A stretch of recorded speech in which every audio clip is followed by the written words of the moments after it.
পশ্চিমবাংলার সব থেকে বড় মন্দির। ওপেন থ্রেড দিচ্ছে আমাদের। তো এখানে খাওয়া দাওয়া হয়, কুপন পেয়েছি মাত্র 70 টাকায় পার হেড। এখানে এসেও আপনারা বুকিং করতে পারেন। গুড মর্নিং সবাইকে, welcome back to my channel Parna Chowdhury and I am Parna. আজকে তোমাদের জন্য শীতকালের মরশুমে নিয়ে চলে এসেছি শ্রীধাম মায়াপুরের একটি ব্লগ। ফুল ফ্যামিলি নিয়ে এসেছি এখানে, সবাই মিলে খুব মজা করব। এখানকার বিখ্যাত নবদ্বীপের দই খাবো, শ্রী মায়াপুর ধামের দর্শন করাবো তোমাদেরকে। সব কিছু তোমাদের জন্য আমি শেয়ার করব এই ভিডিওতে, এই ব্লগের মাধ্যমে একটা গাইড। তোমরা যারা গাড়িতে করে আসছো বা বাসে করে আসছো বা ট্রেনে করে আসছো, তাদের জন্য এই ব্লগটা ভেরি হেল্পফুল। আপনারা যারা নবদ্বীপ ধাম শ্রী মায়াপুরে গাড়ি করে যাবেন, সেটার রুটটা কিন্তু একটু লম্বা এবং গাড়ি রাখার ব্যবস্থা মন্দির চত্বরে খুব সুন্দর। পার্কিংয়ের পয়সা দিয়ে স্বল্প মূল্যে আপনারা নিজেদের গাড়ি নিয়ে আসতে পারেন এবং সুন্দর একটি সারাদিন কাটাতে পারেন।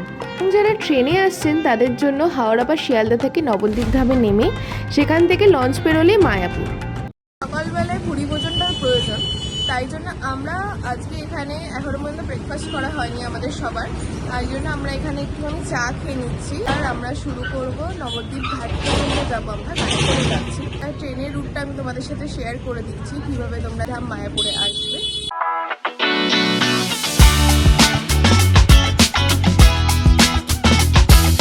আমরা যাচ্ছি হচ্ছে এখন নবদ্বীপ ঘাটের উদ্দেশ্যে, সেখান থেকে আমরা যাব শ্রীধাম মায়াপুরের উদ্দেশ্যে।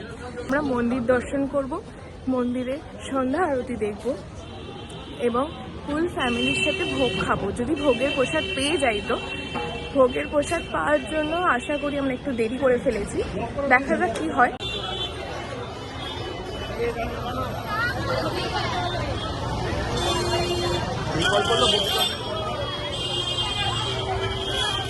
লঞ্চের জন্য টিকিট কাটতে এসেছিলাম। লঞ্চের টিকিট হচ্ছে 10 টাকা আর নৌকার টিকিট হচ্ছে 5 টাকা।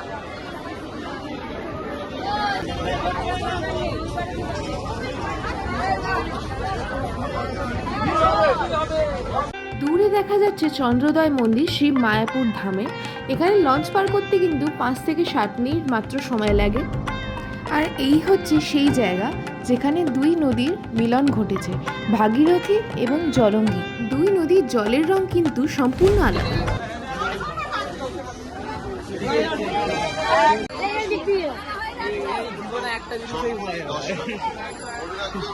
সব ছেলেরই ওটাতেই ভয়। আমার পরিবারের মধ্যে দাদু, দিদা, ভাই, মা এবং আমি গিয়েছিলাম।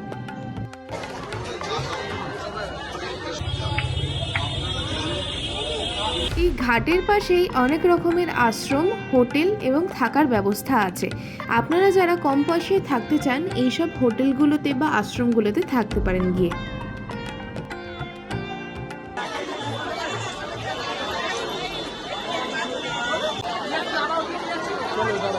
পশ্চিমবাংলার সব থেকে বড় মন্দির শ্রীধাম মায়াপুরে পদার্পণ করলাম আমরা সহ ফ্যামিলি নিয়ে।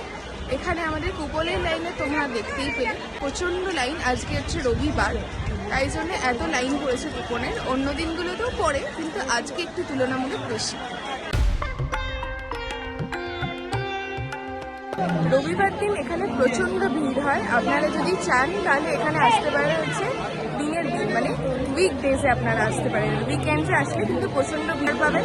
গদা ভবনের খাবারের টিকিট কিন্তু আমরা পাইনি, আমরা পেয়েছি গীতা ভবনের খাবারের টিকিট। শীতকালে কিন্তু এই জায়গাটায় পুরো ফুলের বাগানে ভরে যায় এবং চন্দ্রোদয় মন্দিরের চারিপাশে সুন্দর ফুলের বাগানে ভর্তি।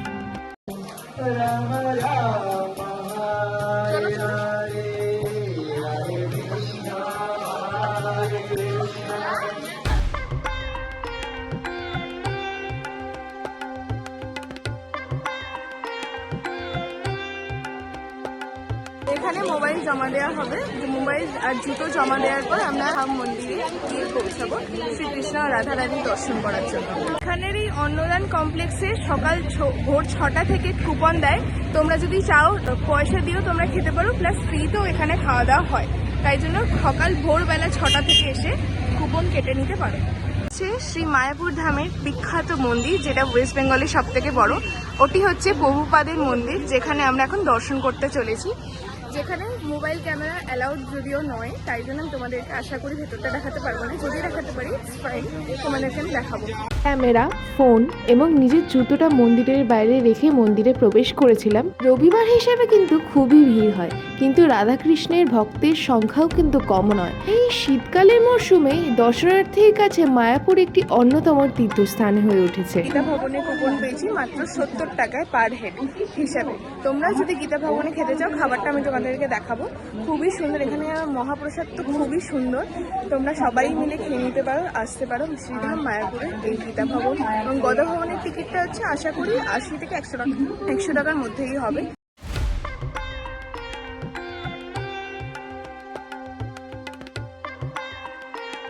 এখানে খাবারের সাথে সাথে কিন্তু থাকার ব্যবস্থাও কিন্তু অসাধারণ। ঈশ্বর ভবন, গদা ভবন, গীতা ভবন এগুলোতে আপনারা অনলাইন ওয়েবসাইটে চেক করে নিতে পারেন। সবকটা কিন্তু অনলাইনে ভিজিবল নয়, কিন্তু তাও আপনারা এসে চেক করে নিতে পারেন এবং এখানে এসেও আপনারা বুকিং করতে পারেন। তাই জন্য অনলাইন ওয়েবসাইটে আগে চেক করবেন, তারপর এখানে এসে দেখবেন। আপনারা যদি না পান অনলাইনে, তাহলে এখানে এসে দেখবেন, যদি ঘর পেলেও পেয়ে যেতে পারেন।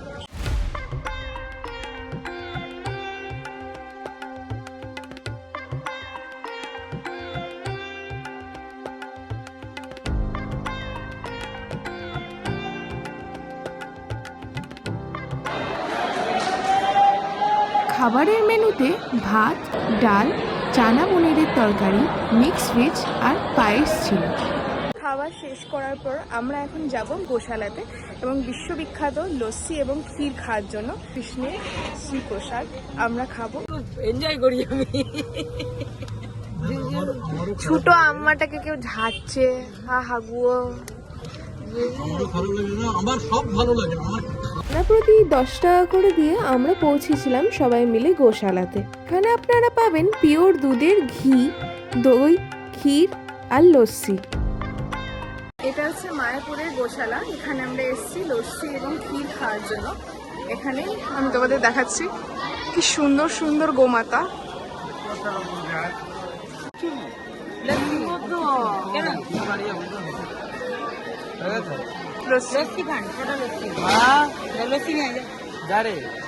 আমি ভিডিও করছি।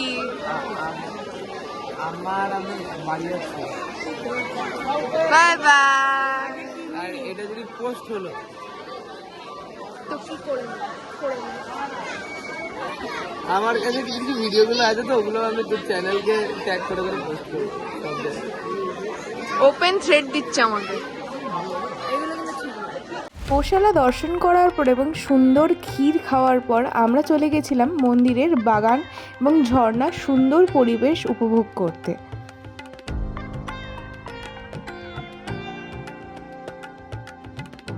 আমাদের সন্ধ্যা আরতি দেখার কথা ছিল, কিন্তু এখন সন্ধ্যে হয়ে গেছে, আমাদের এবার ফিরতে হবে। আমরা তো গাড়ি করে এসেছি। এখানকার সাজসজ্জাগুলো আপনারা দেখতেই পাচ্ছেন কি সুন্দর করে সাজানো। চারিদিকটা আলোতে সুন্দর করে সেজে উঠেছে, আপনারা দেখতেই পাচ্ছেন। আপনারা যদি সন্ধ্যেবেলায় আসেন তাহলে এখানে সন্ধ্যা আরতি দেখতে পাবেন, কিন্তু আমাদের চলে যেতে হচ্ছে।